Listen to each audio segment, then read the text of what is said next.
சொத்து சம்பந்தமான பிரச்சனைகள், வம்பு வழக்குகள், கோர்ட்டு கேஸுகள், கிடைக்கக்கூடிய பண வரவு செலவுகள் எல்லாம் கிடைக்கிறதுக்கான ஒரு வாய்ப்பு உண்டு இந்த விருச்சிக ராசிக்கு.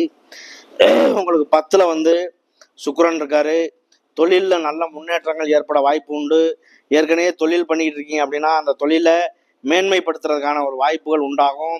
தொழில் புதுசாக தொடங்குறதோ அதுலேயும் பார்த்தீங்க அப்படின்னா ஆடம்பரமான ஃபேன்சி ஸ்டோர் இந்த மாதிரியெல்லாம் ஒரு சில விஷயங்கள், வீடு கட்டுறது, வண்டி வாகனம் வாங்குறது, கடை வைக்கிறது, பிஸ்னஸ் பண்ணுறது எல்லாமே ஒரு சில நல்ல மாற்றங்கள் ஏற்பட வாய்ப்பு உண்டு. குருவினுடைய பார்வை இருப்பதினால் பேங்க்கில் லோன் வாங்கி ஒரு வீடு கட்டுறதா இருக்கட்டும், கடன் கட்டுறதா இருக்கட்டும், வண்டி வாகனங்கள் வாங்குறதா இருக்கட்டும், பிஸ்னஸ் பண்ணுறதா இருக்கட்டும், எல்லாமே நல்ல முன்னேற்றங்களாக இருக்கிறதுக்கான ஒரு வாய்ப்புகள் உண்டாகும் இந்த விருச்சிக ராசி. இந்த வருஷத்தில் கிடைக்கக்கூடிய ஒரு பலாபலன்கள் எல்லாமே நல்ல மாற்றங்கள் உருவாகும். அடுத்து பார்த்தீங்க அப்படின்னா இது